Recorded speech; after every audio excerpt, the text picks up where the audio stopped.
আজি বাল মেট্ৰিকৰ ৰিজাল্ট দিব কি যে হ'ব নহয় এনেওতো পাছ হমেই চাগে ঐ ৰাহুল আজি মেট্ৰিকৰ ৰিজাল্ট দিলে নহয় তই গম পাৱ নাই হেই তোৰ ঘটিটো আজি আমাক অসম চৰকাৰে পাছ কৰাই দিব বুলি তই জানই দেখোন এতিয়া কচোন তহঁতৰ ৰিজাল্ট কি হ'ল আমাৰ দুইটাৰ ৰিজাল্ট ভাল আমি ফাৰ্ষ্ট ডিভিজন আহিলোঁ মোৰ ৰিজাল্টটো কি হ'ল কচোন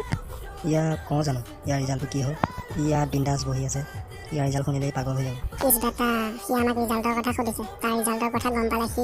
তাৰ কি দশা হ'ব তাকেহে ভাবি আমাৰ দুখ লাগিছে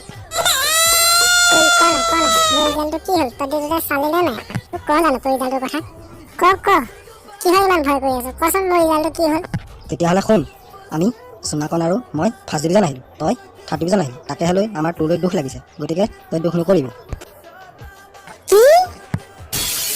তহঁত গাধা দুটাই ফাৰ্ষ্ট ডিভিজন আহিলি আৰু মই ইমান টেলেণ্টেড ৰাহুলে থাৰ্ড ডিভিজন আহিলোঁ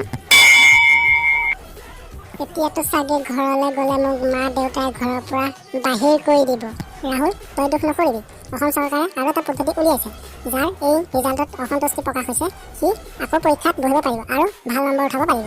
অঁ তই আকৌ পৰীক্ষা দিবি আৰু ভাল নম্বৰ উঠাবি তহঁতি দুটাই ঠিকেই কৈছ মই আকৌ পৰীক্ষা দিম নহ'লে মোক মা দেউতাই ঘৰত থাকিবলৈ নিদিব ৰাহুল তই মিছাতে ইমান ভয় নকৰিবি ৰাহুল তই মিছাতে ইমান ভয় নকৰিবি তই আকৌ পৰীক্ষা দিবি আৰু ভাল ৰিজাল্ট কৰিবি আৰু মা দেউতাহঁতৰতো জানে যে এইবাৰ ৰিজাল্টক লৈ কোনো সন্তুষ্ট হৈ থকা নাই আৰু কাৰোবাৰ ভাল আহিছে কাৰোবাৰ বেয়া আহিছে গতিকে তই আকৌ পৰীক্ষা দে আমি তোৰ লগত আছোঁ বল ৰাহুল এতিয়া দুখ নকৰিবি পৰীক্ষাৰ কাৰণে যোগাৰ কৰোঁগৈ বল সোণাকণ পুতুকণ এতিয়া যাওঁ বল